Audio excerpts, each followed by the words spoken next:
ओम नमो भगवती वासुदेवाय नमो। नमस्कार बंधुगण आपण मानकु आम यूट्यूब चैनल को स्वागत। आज भिडियो रे आमे आपण मानकु कहिबा पई जाउछु विशेष भाबरे 2 दिन महाभविष्यवाणी विषय। आगामी 2 दिन आपणकर किपरि कटिबो, किपरि आपणकर संपूर्ण दिन को पूरा स्पेंड करिवे, किपरि 2 दिन स्थिति रहिबो, केउ सब जिनिस रे आपणको फायदा मिलिबो, ता सहित केउ सब जिनिस रे आपणको सावधानता अवलंबन करबा पई पड़िबो। ए 2 दिन रे आपणको लव लाइफ रे स्थिति रहिबो, आपणको कैरियर रे स्थिति किपरि रहिबो। जदि कहबा 2 दिन रे महाभविष्यवाणी रे आपणकर कैरियर रो स्थिति किपरि रहिबो, आ स्वास्थ्य विषय रे मध्ये हम आपण मानकु कहिबो कि स्वास्थ्य आपणकर भलो रहिबो कि खराब रहिबो। आ वीडियो शेष रे म आपण मानकु किछि उपाय विषय रे मध्ये कहिबी, जहा द्वारा आपण ए आगामी 2 दिन भविष्यवाणी 2 दिन को बहुत भल सब्यस्त करि परिबे। तेणु आगो को वीडियो आरंभ करबा पूर्व आमर आपण को रिक्वेस्ट कि जदि आपण आम चैनल रे नुआ आछंती तो चैनल को सब्सक्राइब करंतु, आ संगरे नोटिफिकेशन बेल को मध्ये ऑन करंतु, जहा द्वारा समय समय रे नुआ नुआ वीडियो रो नोटिफिकेशन आपण को पाखरे पहुंचे जिवो। तो आसंतु जानिबा किपरि रहिबो आपणको पई विशेष भाबरे आगामी ए 2 दिन महाभविष्यवाणी स्थिति। तो सबुठारु प्रथमे कहिबा कि कोन ए 2 दिन रे सतरे आपणको पई पॉजिटिव रहिबा पई जाउछि। जदि विशेष भाबरे कहिबा आपणको पई ए दिन रे सफलता प्राप्त करिवार बहुत भलो स्थिति बनुछि। संतान पक्षंक ठारु संतुष्टि मध्ये आपणको विशेष रूप रे प्राप्त हेबो।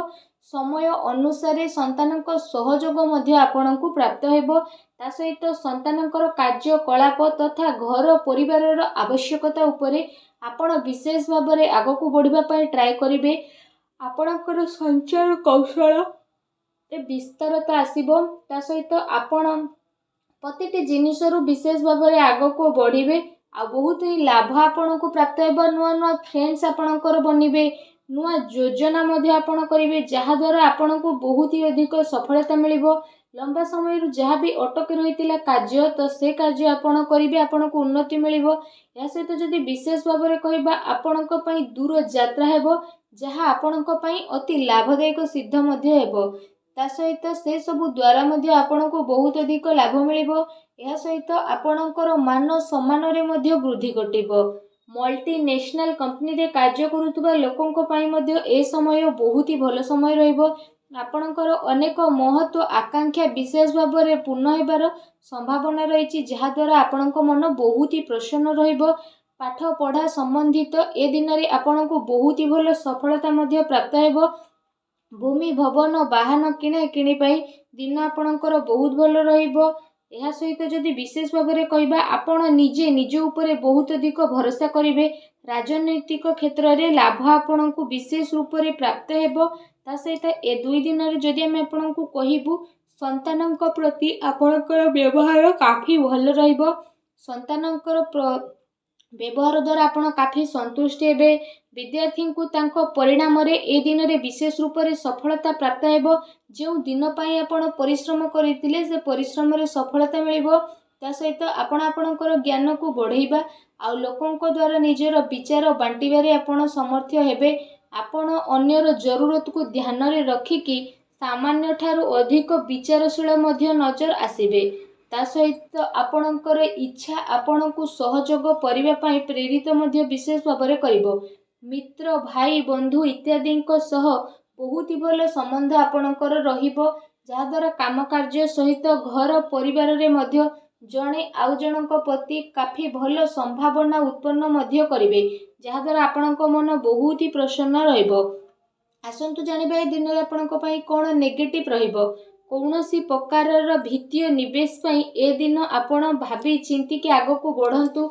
कौनसी क्षेत्र जदि विशेष भाबरे आपणको सुलझा नहीं कि आपण काम करबा पई ट्राई करंतु, एहा आपणक पई काफी भल रहिबो। ता सहित ए दिन रे आपण कौनसी अजणा स्थिति उत्पन्न मध्ये होई पारे, तेणु टिके सावधान रहतु। एहा सहित जदि विशेष भाबरे कहिबा आपणको आपणकर कार्य क्षेत्र रे टिके ध्यान देबार आवश्यकता रहिछि, कारण आपणक विरुद्ध रे ए दिन रे कौनसी षडयंत्र होई पारे, किंबा आपणक विरुद्ध रे किए कौनसी चाल मध्ये चली पारे, जोथि पई आपणको मान हानि रो स्थिति उठेबाकू पड़िबो। आपण आपणकर कार्य पूरा ईमानदारी सह करंतु, କାହାକୁ ବି ପଇସା ଅଯଥାରେ ଦିଅନ୍ତୁ ନାହିଁ, ଯାହାଦ୍ୱାରା ଆପଣଙ୍କୁ ପ୍ରୋବ୍ଲେମ୍ ଫେସ୍ କରିବା ପାଇଁ ପଡ଼ିବ। ଅଫିସ୍ ବା କାର୍ଯ୍ୟାଳୟରେ ଆପଣ ଆପଣଙ୍କର ସହକର୍ମୀଙ୍କ ଉପରେ ଭରସା କରନ୍ତୁ ନାହିଁ। ଯଦି ଆପଣ ଏପରି କରୁଛନ୍ତି ତ ସେସବୁ ଆପଣଙ୍କ ଭରସାର ନାଜାଇଜ ଫାଇଦା ମଧ୍ୟ ଉଠାଇ ପାରନ୍ତି, ଆଉ ଆପଣଙ୍କୁ ଲୁଚି ଛୁପି ନୁକସାନ ମଧ୍ୟ ହୋଇପାରେ, ଯେଉଁ କାରଣ ପାଇଁ ଅଫିସରେ ଆପଣଙ୍କର ଛବିକୁ ନୁକସାନ ଉଠାଇବା ପାଇଁ ମଧ୍ୟ ପଡ଼ିପାରେ। ତେଣୁ ଆପଣ ସାବଧାନ ରୁହନ୍ତୁ। ଆସନ୍ତୁ ଜାଣିବା ଏ ଦିନରେ ଆପଣଙ୍କର ଲଭ୍ ଲାଇଫ୍ କିପରି ରହିବ। ଆପଣଙ୍କର ଜୀବନ ସାଥୀ ଆପଣଙ୍କୁ ଆପଣଙ୍କର ପ୍ରତ୍ୟେକ କାର୍ଯ୍ୟରେ ସମର୍ଥନ ଦେବେ, ଆଉ ସମୟ ଆସିବା ଦ୍ୱାରା ଆପଣଙ୍କର ସବୁକିଛି ବଦଳିଯିବ, ଆଉ ଯାହାର ପରିଣାମ ସ୍ୱରୂପ ଆପଣଙ୍କର ବ୍ୟାପାରିକ ଜୀବନ କାଫି ବହୁତ ଭଲ ଆଉ ଶୁଭଦାୟକ ରହିବ। ଜୀବନ ସାଥୀଙ୍କ ସହ ମଧୁର ସମ୍ବନ୍ଧ ହେବାର ବିଶେଷ ରୂପରେ ସମ୍ଭାବନା ବନୁଛି, ତଥା ଆବଶ୍ୟକତା ଅନୁସାରେ ସବୁ ଜାଗାରେ ଜୀବନସାଥୀଙ୍କର ସହଯୋଗ ଆପଣଙ୍କୁ ପ୍ରାପ୍ତ ହେବ। ସେଥିପାଇଁ ଜୀବନସାଥୀଙ୍କ ସହ ମଧୁର ସମ୍ବନ୍ଧ ବନେଇ ରଖିବା ଆପଣଙ୍କ ପାଇଁ ବହୁତ ଭଲ ରହିବ। ଏହା ସହିତ ଯଦି କହିବା, ଆପଣଙ୍କୁ ଏ କଥାର ଧ୍ୟାନ ମଧ୍ୟ ରଖିବାର ଅଛି କି ପ୍ରେମ ସମ୍ପର୍କ ଆପଣାପଣ ଏସବୁରେ ଚାଲିକି ଆପଣ ଆଗକୁ ବଢ଼ିବେ। ତା ସହିତ କୌଣସି ସମ୍ପର୍କରେ ବେଶୀ ଜିଦ୍ଦିପଣ ରଖନ୍ତୁ ନାହିଁ। ଭାବି ଚିନ୍ତିକି ଆପଣ କାର୍ଯ୍ୟ କରନ୍ତୁ। ସ୍ଥିତି ଆପଣଙ୍କ ପାଇଁ ବହୁତ ଭଲ ରହିବ। ଏ ଦିନ ଆପଣଙ୍କ ପ୍ରେମ ଜୀବନ ପାଇଁ ବହୁତ ଭଲ ଦିନ ସାବ୍ୟସ୍ତ ହେବ। ଏ ଦିନର ଆପଣଙ୍କୁ ଅବଶ୍ୟ ହିଁ ଲାଭ ଉଠାଇବାର ରହିଛି। ଆସନ୍ତୁ ଜାଣିବେ ଏ ସମୟରେ ଆପଣଙ୍କର ବ୍ୟବସାୟ ଓ କ୍ୟାରିୟର ସ୍ଥିତି କିପରି ରହିବ। ଏ ସମୟ ଯଦି କହିବା ଆପଣଙ୍କ ପାଇଁ ବହୁତ ଶୁଭ ଫଳଦାୟକ ରହିବ। ବ୍ୟାପାର ଧନ୍ଦା ଆପଣଙ୍କର ଭଲରେ ଚାଲିବ, ଆଉ ଆର୍ଥିକ ସ୍ଥିତି ଆପଣଙ୍କର କାଫି ମଜବୁତ ରହିବ। ଏ ସମୟରେ ଆପଣଙ୍କୁ ଆକସ୍ମିକ ଧନ ଲାଭର ଅନେକ ହିଁ ଯୋଗ ବନୁଛି, ଯାହାଦ୍ୱାରା ଆପଣଙ୍କ ମନ ବହୁତ ହି ପ୍ରସନ୍ନ ରହିବ। ତା ସହିତ ଯଦି କହିବା, ଆପଣଙ୍କୁ ଆପଣଙ୍କର କାର୍ଯ୍ୟରୁ ଏ ଦିନରେ ବହୁତ ଭଲ ଲାଭ ମିଳିବ, ଆଉ ଆପଣଙ୍କୁ ଆପଣଙ୍କର କ୍ୟାରିୟରରେ ଆପଣଙ୍କର ସ୍ଥିତି ବହୁତ ହି ମଜବୁତ ରହିବ। ଯଦି ଆପଣ କୌଣସି ମିତ୍ରଙ୍କ ସହ କିଛି ବ୍ୟାପାର କରୁଛନ୍ତି ତ ସେସବୁ ଦ୍ୱାରା ମଧ୍ୟ ଆପଣଙ୍କୁ ବିଶେଷ ଭାବରେ ଅଧିକ ଲାଭ ମିଳିବ। ଚାକିରି କରୁଥିବା ବ୍ୟକ୍ତି ବିଶେଷଙ୍କ ପାଇଁ ଏ ଦିନ ମିଲା ଜୁଲା ମଧ୍ୟ ରହିବାକୁ ଯାଉଛି। ବିଦ୍ୟାର୍ଥୀଙ୍କ ପାଇଁ ଏ ଦିନ ବହୁତ ହି ଭଲ ରହିବ। ଆସନ୍ତୁ ଜାଣିବା ଏ ସମୟରେ ଆପଣଙ୍କର ସ୍ୱାସ୍ଥ୍ୟ କିପରି ରହିବ। ଯଦି କହିବା, ଅନ୍ୟମାନଙ୍କର ସ୍ଥିତି ଆପଣଙ୍କ ସ୍ୱାସ୍ଥ୍ୟକୁ ପ୍ରଭାବିତ କରିବ। ସେଥିପାଇଁ ନିୟମିତ ଏବଂ ଭଲ ଦିନଚର୍ଯ୍ୟାର ଆପଣ ପାଳନ କରନ୍ତୁ। ସେଥିପାଇଁ ଆପଣ ଆପଣଙ୍କ ଖାଦ୍ୟପେୟ ଉପରେ ଧ୍ୟାନ ଦିଅନ୍ତୁ। ତା ସହିତ ନିଜ ସ୍ୱାସ୍ଥ୍ୟକୁ ଆହୁରି ଅଧିକ ଭଲ ରଖିବା ପାଇଁ ଆପଣ ପ୍ରତ୍ୟେକ ଦିନ ଯୋଗ କରନ୍ତୁ, ବ୍ୟାୟାମ କରନ୍ତୁ ଏବଂ ସୁସ୍ଥ ରୁହନ୍ତୁ। ଆସନ୍ତୁ ଜାଣିବା ଏ ଦିନରେ ଆପଣଙ୍କ ପାଇଁ କ'ଣ ବିଶେଷ ଉପାୟ ରହିଛି। ଏ ଦିନରେ ଆପଣ ବିଶେଷ ଭାବରେ ସ୍ନାନ କରିସାରିବା ପରେ ଗୋଟେ ନଡ଼ିଆକୁ ବିଶେଷ ଭାବରେ ହଳଦିଆ ବସ୍ତ୍ରରେ ବାନ୍ଧିକି ଆପଣ ଗରିବ ଲୋକଙ୍କୁ ବାଣ୍ଟି ଦିଅନ୍ତୁ। ତା ସହିତ ଗାଈକୁ ଖାଇବାକୁ ଦିଅନ୍ତୁ ଓ ଆପଣ ବିଶେଷ ଭାବରେ ସୂର୍ଯ୍ୟଦେବଙ୍କୁ ଜଳାର୍ଘ୍ୟ ଅର୍ପଣ କରନ୍ତୁ। ଏପରି କରିବା ଦ୍ୱାରା ଆପଣଙ୍କ ଜୀବନରେ ଯାହା ବି ଛୋଟ ମୋଟ ପ୍ରୋବ୍ଲେମ୍ ଚାଲୁଛି, ଯାହା ବି ଅଶାନ୍ତି ଚାଲୁଛି, ସବୁ ଦୂର ହେବ ଆଉ ଶୁଭଫଳ ପ୍ରାପ୍ତ ହେବ।